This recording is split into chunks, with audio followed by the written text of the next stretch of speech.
Monsters at Work is delightful. Did you know there was a second season? So the first season aired on Disney Plus, and then season two, I suppose, aired weekly on Disney Channel, and then was kind of silently all put on Disney Plus after the season finished airing.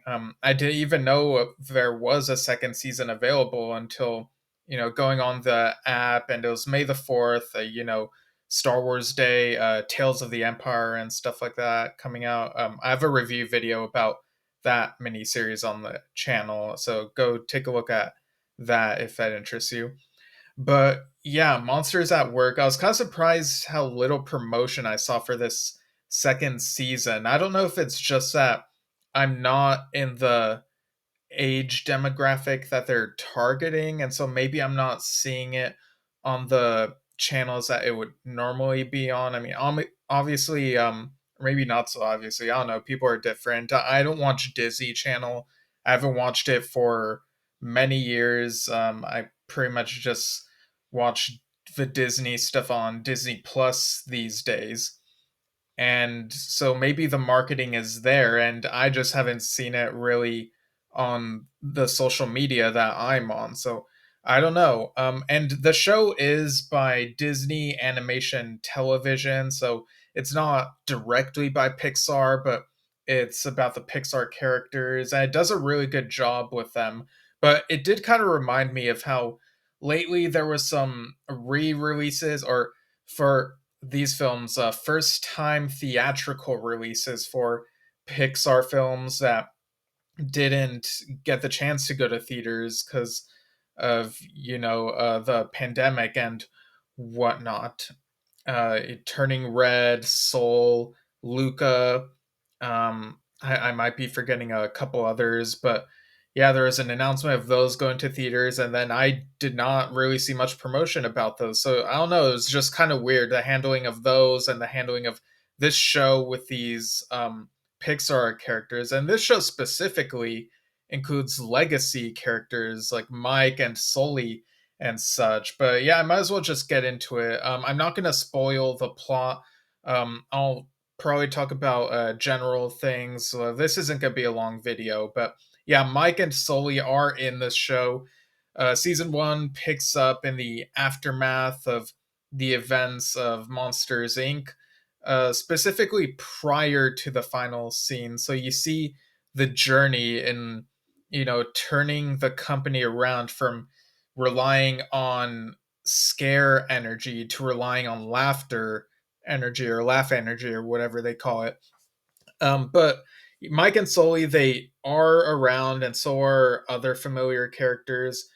George, for whatever reason, never regrows his fur, and I'm kind of wondering if that's a continuity error. But yeah, so there is some good use of these characters. They still feel very much like themselves, but the show mainly focuses on Tyler, a new character who graduated from Monsters University, and he got all prepared to be a scarer, and once he completes scare school, he realizes that things are changing, and they no longer require scarers at Monsters Inc. So he's kind of out of place, and it was a very genius move to do this, and it really, stuff like this really makes Monsters Inc. and Monsters University feel like they are more of the same universe. To me, when I watched Monsters University when it came out, and I've rewatched it since then, it doesn't feel to me like completely, like all the time, that it is part of the Monsters Inc. universe. When I'm watching the first movie, I'm not thinking about how Mike and Randall used to be roommates for a brief period. I'm not thinking about how much of a jerk Sully used to be, or Mike and his struggles with trying to become a scarer. I'm not really thinking about that stuff. The movies are kind of different. Of course, they are the same universe. They just kind of have different feels. But this show does a great job of melding the elements of the two. in a way, which is really cool because Monsters University, could have very well have been one of those prequel films that was lost to time and just ignored. This is not a good example, but the Dumb and Dumber movies, there was a prequel when Harry met Lloyd, and that prequel got ignored, was not brought up at all when the threequel, I suppose it was, came around. Yeah, that was a terrible film. But yeah, I really quite like how this show melds the two, like the elements of the two, Monsters Inc. and Monsters University. So Tyler, he joins the team that, like, he's basically like a mechanic helping run the facility. He has a friend named Val who she was aware of him in college, but he didn't really pay much attention to her. So in this show we get to see them become friends, and in season 2 we see their friendship really tested, and Tyler is not so sure about his place at Monsters Inc.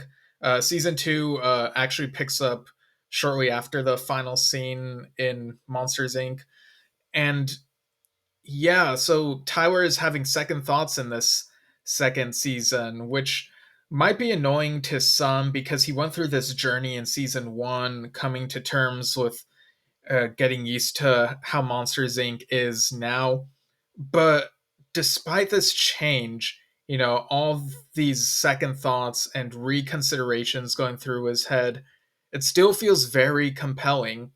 And he tries to talk to the boss of Fear Tech. We see a couple characters who were in the movie Monsters University, but now they're older and, reinforcing that it's very much part of that same universe as Monsters Inc. And so there are trust issues in the second season. Stuff really gets real, and I like the way that threads from the movies come into play. Mike and Sully having dropped out of college, that kind of comes back in the press when they're being interviewed and trying to convince people that Laugh Energy is the way to go and that they are legit, the company's legit, and they're running it.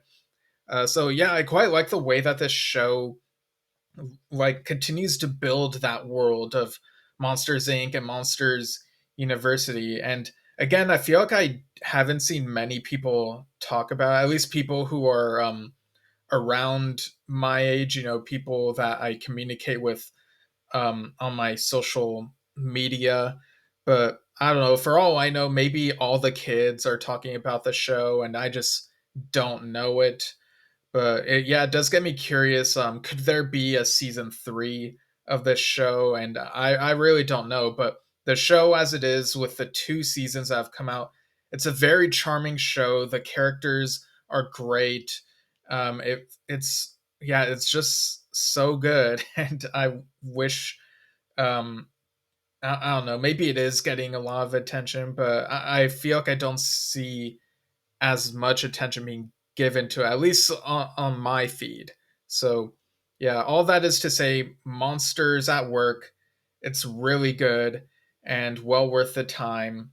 And yeah, I just love how it reinforces the idea that these movies are the same universe. It carries over familiar characters, but it has a great focus on new characters who are very lovely additions to the monsters mythos, I guess you could call it.